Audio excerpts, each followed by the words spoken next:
come back and close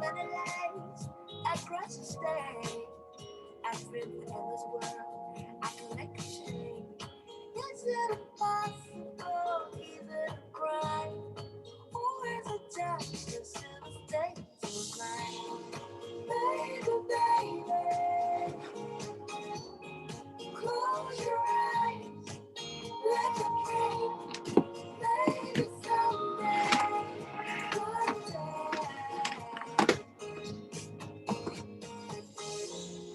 Tell me that I could have it all.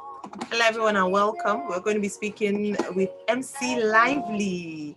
And it's such a great opportunity for us to see what he's been up to, discuss with him his work and journey so far, and of course his latest film, his acting prowess.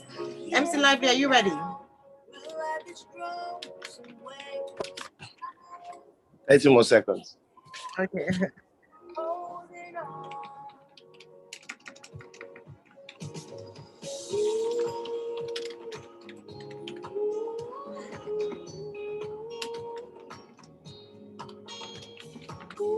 All right, you know what? I'll come back so that I can introduce. So while I'm doing introductions and all that.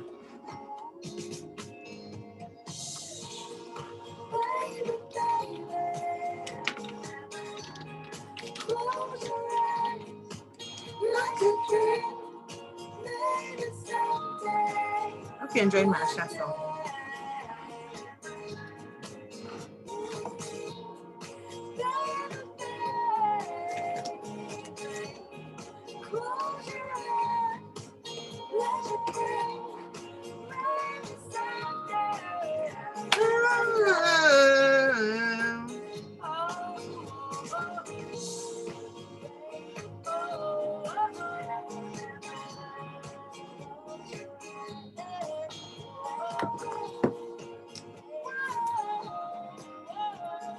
Okay, I'm going live. Love music, love life, and I'm feeling good. Excellent, thank you. Hi. Hi, thank you so much. Pleasure. Dun, dun, dun, dun.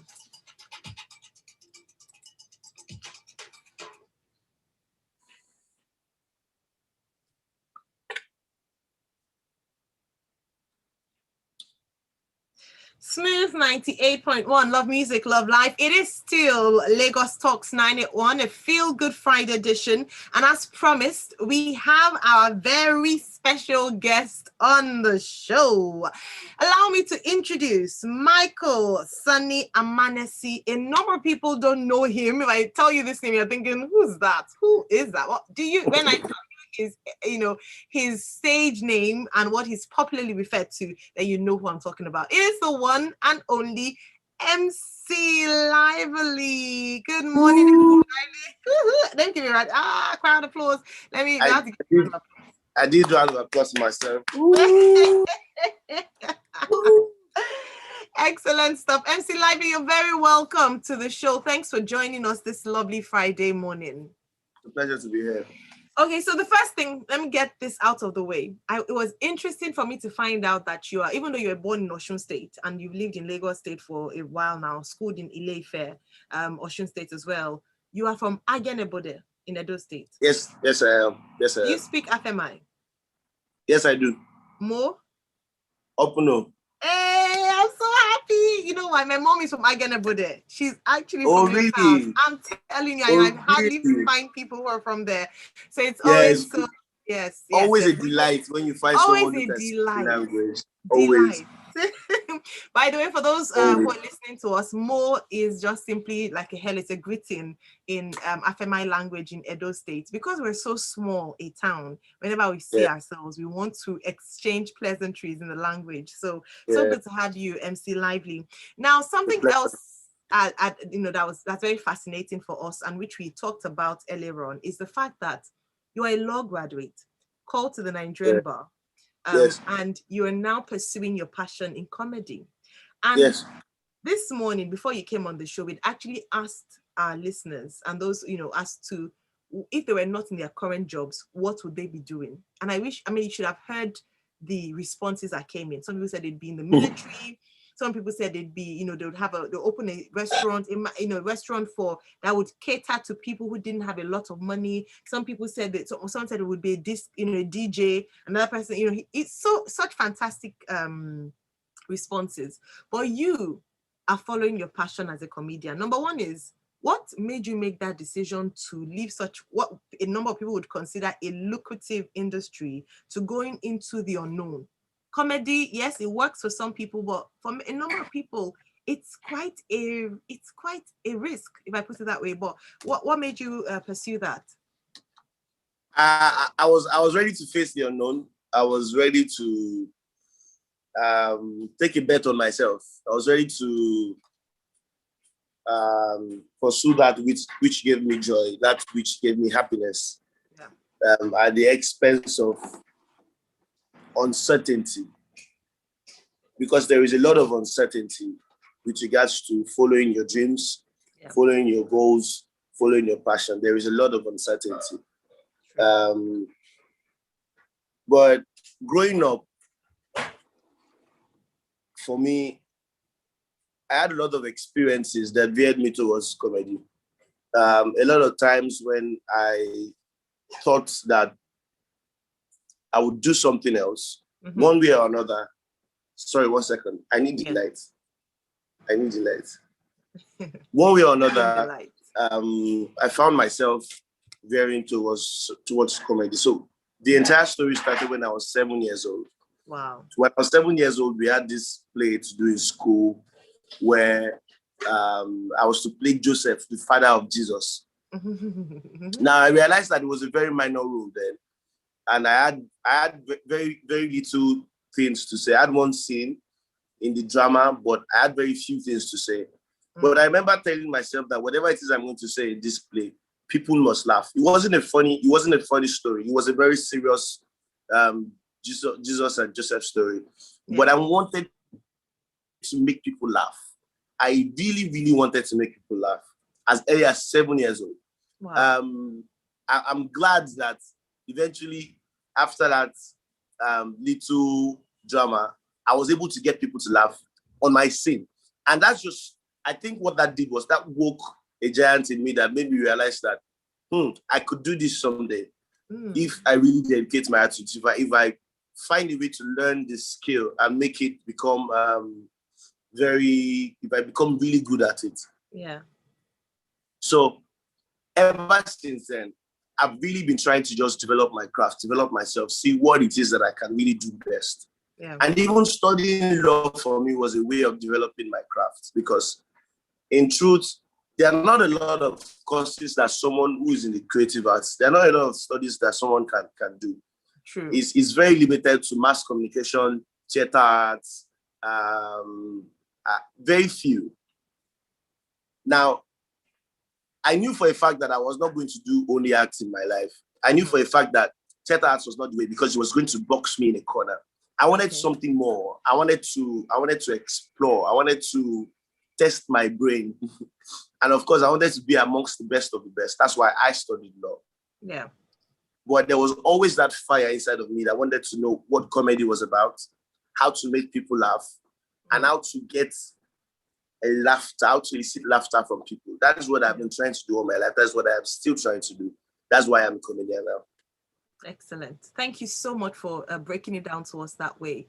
In terms of so many important things, you as early as 7. Please, how many people are listening and at 7 years old they knew at least to an extent what they'd like to do, or they discover their passion so early?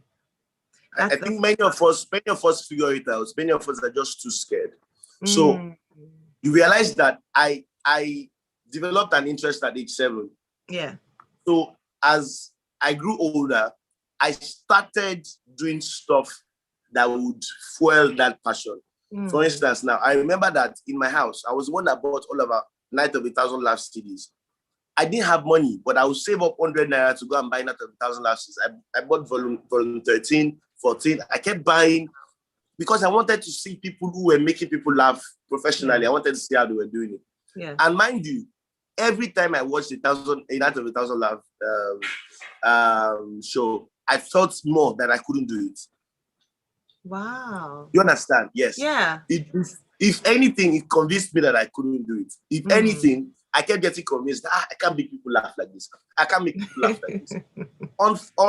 Fortunately or unfortunately, what it was showing me was I needed to create my own way of making people laugh. It was showing me that every other person had their own way of making people laugh. I needed to create my own way, but I did not understand it then. It seemed like I was not as good as those guys, and as such, I should focus on my law. So I always had a plan B, and education for me was my plan B. So even though I studied law to further increase my knowledge of life and many other things, it was also a plan B for me because we all want to eat. We all want to be able to sustain our family. We all want to do something that would give us returns at the end of the day. And law was that plan B for me. Then sometime in 2016, I came across Leslie Brown. My brother introduced him to me. Leslie Brown is a motivational speaker. Okay. That talks about so many things in life. And he told the story of how there are so many people in life that every Monday morning they are sad because they have to go back to work. Because there are so many people who are doing what they would rather not do because they don't love what they do.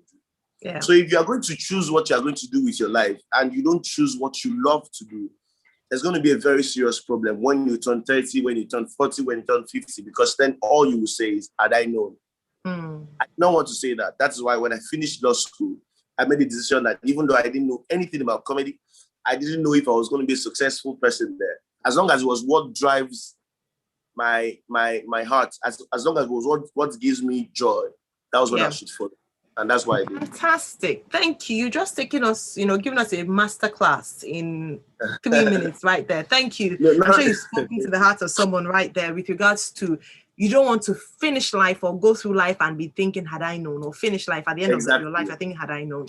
We need to go on a break now. When we come back, one of the things I must say I respect about your craft is that, you've evolved. Stand-up comedy, skits, and then now you're in a full production, which is at the cinema at the moment, Breaded Life. You're in the movie Breaded Life. We'll talk about that, your foray into acting, and now you being an actor. I can call you an actor now. And we'll talk about that when we come back after this break. It's still the Feel Good Friday edition of Lagos Talks 981 here on Smooth 98.1. We are streaming on YouTube. So if you want to get the behind the scenes action, please head on to YouTube right now. Smooth 981 FM Lagos. Hello, everybody. I'm Cullums Asakora. Stay tuned to Smooth 98.1. Right. Thank you so much. Wow, that's such an inspiring story. Amazing. Thank you. I'm sorry I don't have light. I didn't plan for. We can see your face. That's all matters. We can see your expression. We can, thanks for indulging us and putting on your and going on camera. Well, this is the future. Thank you so much. Absolutely. So are both your parents from Edo State? Yes, both of them. Both there, same place.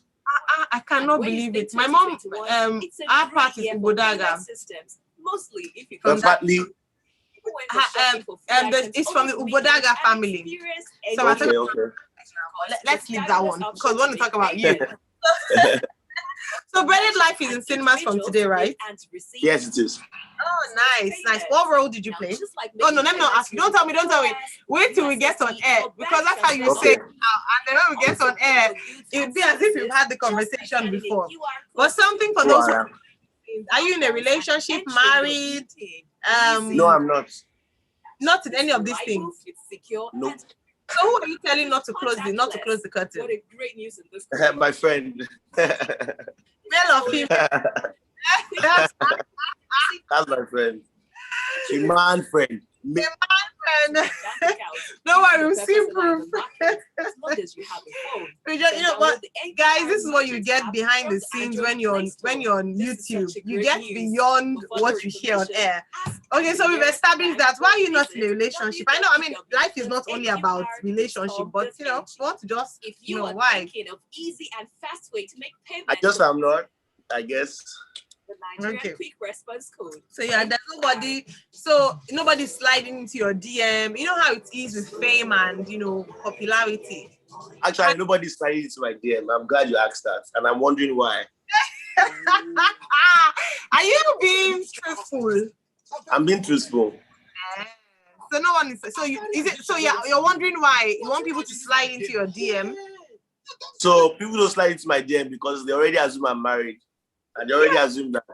Why do people think you're married? Is it because of your skills? It's because of the character now. They always think that guy is a married guy who has suffered. Yeah. They always asking me, how are the wife and kids? Which wife and kids? We need to debunk that myth today. So Yeah.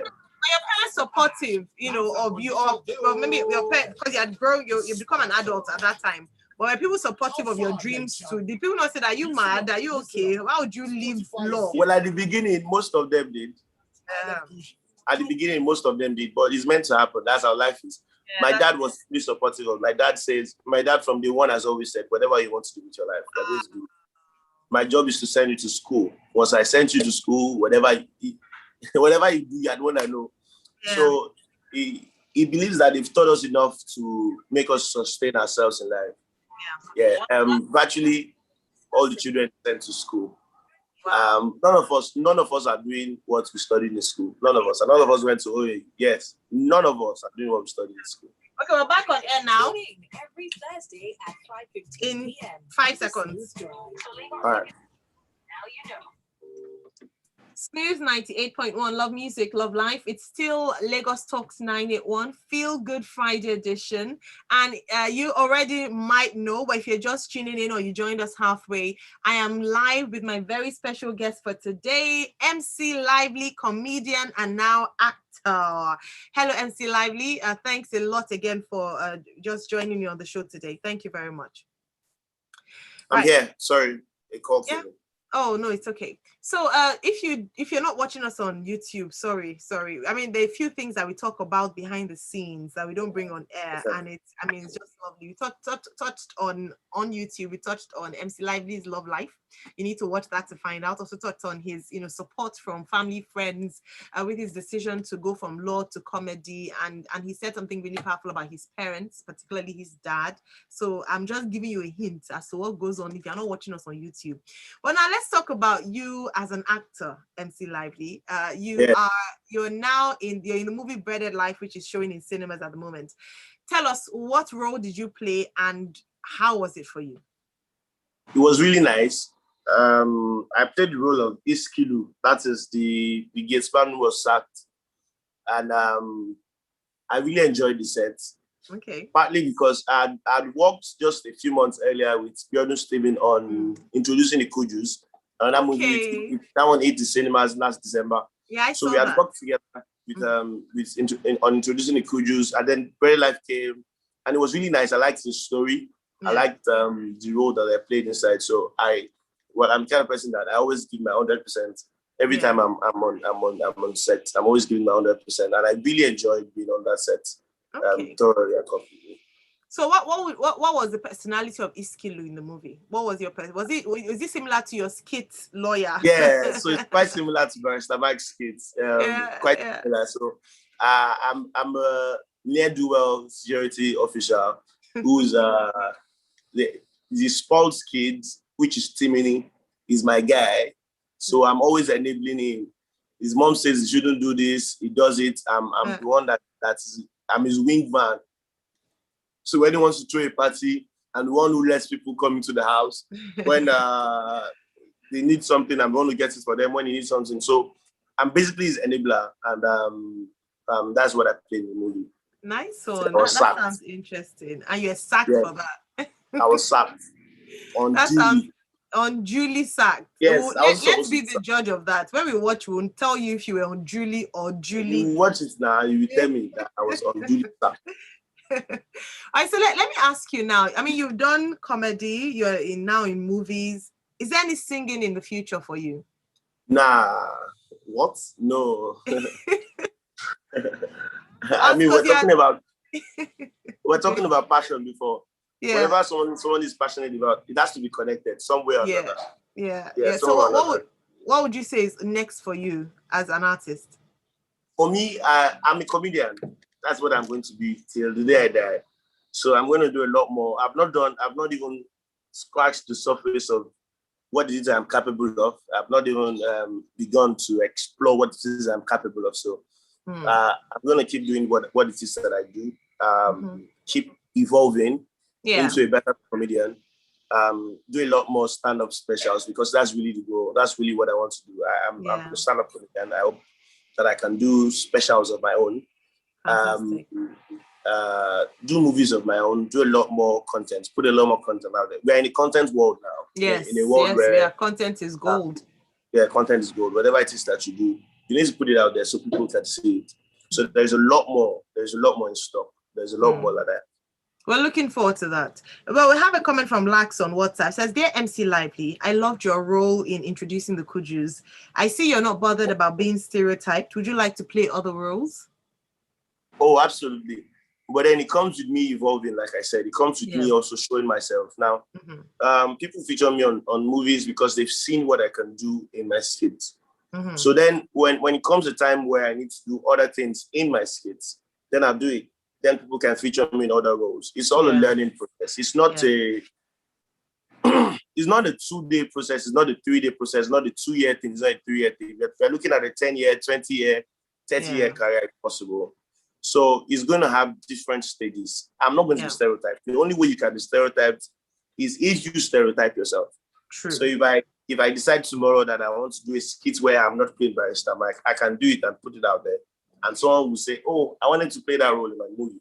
Or I can do a movie of my own where we're in 2021 where anything is possible. Anything can happen. Right. So That's I'm never scared of being stereotyped. I have my own TV station. So why would I be scared of being stereotyped? Excellent. So talk about Barrister Mike. I think I need to talk about that before we let you go. I can't believe time is up already. But how did you come up with that character, Barrister Mike? What was going through your mind? How did you develop that? Like I said, it's all a process. So when I started out, I started with the bag where I used to work on the streets and they asked me questions. And it was really nice. It was really good. But after like a year, I felt like it was getting a bit boring. I got bored. I get bored of things very easily. I felt like it was getting a bit boring and I needed to evolve. I needed to do something else. I needed to transform it into a character. So I didn't have a character then. It wasn't Barrister Mike then. Then early 2019, I started working with a guy, Eden Victor, who started shooting for me. Before I used to use my phone to shoot. I just get someone to shoot for me that I shoot. But in 2019, I started working with Eden Victor. So we had to start doing short dramas. Sort of like K-dramas. And for that, I needed a character. And well, obviously, I'm a barrister. My name is Mike. So I decided that what better name to use than Barrister Mike? It's my name and I'm a barrister. So basically, that's how I used to name. Yeah, and, nice one. Well, I try to tell the truth in my stories. So nice one. Excellent. Thank you. Now, final question before I let you go. I mean, you tell us, of course, what to expect from you, how people can follow you and watch your productions. But have you ever had an embarrassing moment on or off stage? And can you share with us? Absolutely. My first few moments on stage were absolutely embarrassing. You know, after me, how long interesting. When I started stand-up, the embarrassment is an understatement. I guarantee you that. I remember like it was yesterday. So I was in 500 level. I started really late, by the way. Like I started comedy really late, professionally. I was in 500 level already. By that time, I mean, they had already made people who had peaked at their comedy career, people who were already the number one in school, people who already were household names. But I wasn't an household name. I wasn't scared. I was scared, rather, but I went into the devil's den regardless, because OU is a place where if you are not funny on stage, they will boo you. They will boo you off. It's as simple as ABC. If you go to that stage and you are not funny, they will boo you off. So the first one, I think my girlfriend was in the crowd and some other people. It was like a freshers thingy. Yeah. There were a lot of people. Yeah. And I cracked jokes for 5 minutes and everywhere was quiet for 5 minutes. For 5 minutes. I'm not joking. 5 minutes. Nobody laughed. Not someone who knew me, not my friend. Even your girlfriend. Laughed. No, that baby is not loyal. Nobody, not even Not even a bird laughed. And this happened at least 4 times in different places. There was even a time in amphitheater where I was stoned, water bottle, ragolis, blah, blah, blah. Oh, I was. It was an Adekunle Gold event. Adekunle Gold came to Ife then. Yeah. This was 2014 or 2015, I'm not sure. I was stoned, water bottle, whatever it is. And look at going. You now. Look at you. I mean, yours is such an inspirational story, MC Lively. And I just want to take this comment, Ola, as we wrap up. Ola says, hello, Smooth family. Thanks for having MC Lively. Looking at your background and diversification, are you open to talking to teenagers about your story and how they can work in around their careers in terms of strengths and interests? That's my only goal as a human being and as a Nigerian.